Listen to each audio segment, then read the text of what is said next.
சிறகடிக்க ஆசை அடுத்தது எப்படி போகுதுன்னு பார்ப்போம். மறக்காம நமது சேனலை சப்ஸ்கிரைப் பண்ணிக்கோங்க. இந்த வீடியோ உங்களுக்கு பிடிச்சிருந்தா லைக் பண்ணுங்க, ஷேர் பண்ணுங்க. இங்கே பார்த்தீங்கன்னா ரவி ஃபங்க்ஷனுக்காண்டி வெயிட் பண்ணிக்கிட்டு இருக்காரு. இங்கே எல்லாரும் எதிர்பார்த்துக்கிட்டு இருக்காங்க. சுஜியை காணும் சுஜியை காணும்னு எல்லாரும் ரவிகிட்ட கேட்கவும் ரவிக்கு கோவம் வருது. இங்கே மனோஜ் போய் கேட்குறாரு, ஏய் நானே அங்கே பிஸ்னஸை போட்டு வந்து இங்கே நின்றுக்கிட்டு இருக்கேன், நீ என்னடா அவளை காணுன்ற, இவள் 2 மணி நேரம் ஆகுது இன்னும் வரைக்கும் ஆளை காணும் அப்படின்னு கேட்குறாரு. நீ இருக்கிறா இருந்தா இரு, இல்லாட்டினா கிளம்பு அப்படின்னு கோவத்தில் ரவி சொன்னோன்னே இங்கே சுஜி காணலன்னு நம்ம ரவி பயங்கர டென்ஷனில் நின்றுட்டு இருக்காரு. உடனே அண்ணாமலை பார்த்தீங்கன்னா நேராக பக்கத்தில் வந்து நம்ம அண்ணாமலையும் விஜயாவும் கேட்குறாங்க, ஏய் ரவி என்னடா நடக்குது, இன்ன வரைக்கும் அவள் சுஜியை ஆளை காணும், அவள் எங்கே தான் போயிருக்கா அப்படின்னு கேட்குறாங்க.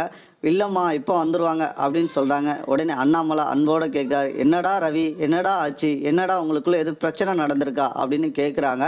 இல்லைப்பா அதெல்லாம் எனக்கு எந்த பிரச்சனையும் இல்லை, பிரச்சனை நடக்காமையா அவளுக்குள்ளேயே ஃபங்க்ஷனு இப்படி வராமல் இருக்க மாட்டாள அப்படின்னு கேட்குறாங்க. இல்லைப்பா இப்போ வந்துடுவா அப்படின்னு வெயிட் பண்ணிக்கிட்டு இருக்காங்க. உடனே இவர் இப்போ வந்துடுவான்னு சொல்லிக்கிட்டு இருக்க 2 மணி நேரத்துக்கு மேலே ஆயிடுச்சுடா, ஃபங்க்ஷன் அவளுக்குரிய ஃபங்க்ஷனு அப்படின்னு நம்ம அண்ணாமலை சொல்கிறாரு.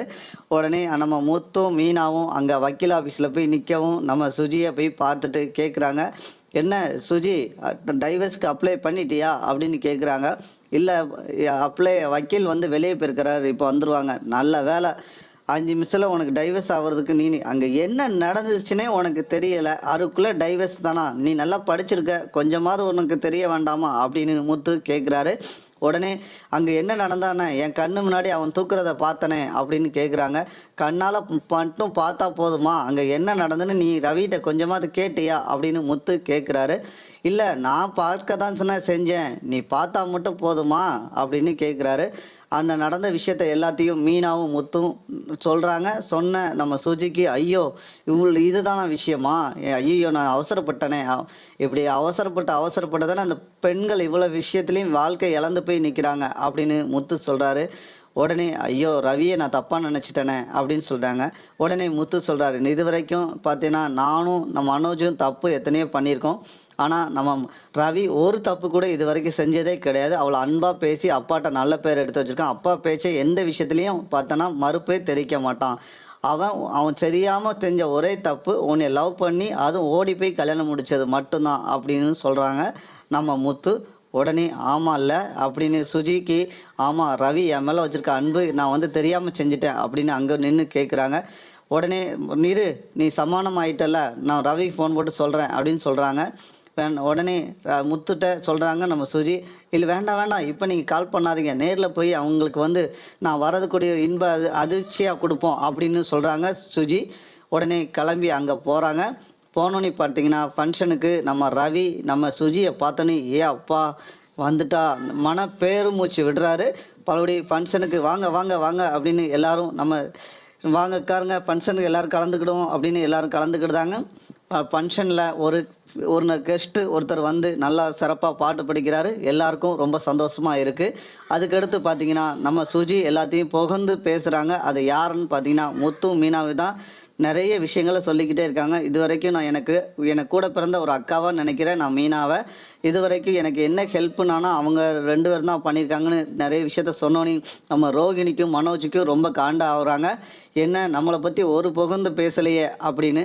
அதுக்கடுத்து பார்த்தீங்கன்னா விஜயாவை எனக்கு என்டர்டைமுக்குள்ளே ஆன்ட்டியானதை தான் நான் பார்க்குறேன். அதுக்கடுத்து பார்த்தீங்கன்னா அண்ணாமலையை எனக்கு ஒரு பெரிய ஒரு அப்பாவாக நினைக்கிறேன். அவங்க வந்து எனக்கு என்ன உதவினானா சரி, எனக்கு வந்து மோட்டிவிட்டியாக நிறைய விஷயத்த சொல்லுவாங்க.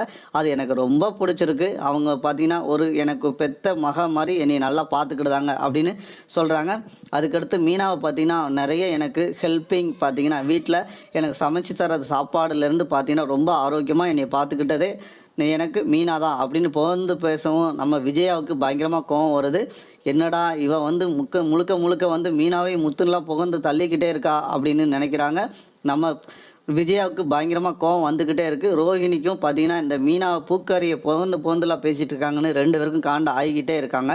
அடுத்த சீனில் பார்த்தீங்கன்னா இந்த நிகழ்ச்சி நல்லபடியாக முடிஞ்ச பிறகு பார்த்தீங்கன்னா இந்த சீனில் இந்த அடுத்தது நம்ம சிட்டி உள்ளே வராரு. என்ன இது காரணத்துக்காண்டி வராருன்னா, சிட்டிகிட்ட போய் ஒரு ஆள் போய் ஒரு தகவலை சொல்கிறாங்க. இந்த வீடியோ வந்து பப்ளிக் பண்ணது சத்யா வந்து அண்ணே சிட்டி அண்ணே நீங்கள் தான் பண்ணியிருக்கேன்னு சொல்லி சத்யா முத்துட்ட சொல்லிட்டான் அப்படின்னு சொல்கிறாங்க. அப்போனா உடனே ரோகிணிகிட்ட நம்ம வந்து ஃபோன் போட்டு கேட்குறாரு சிட்டி.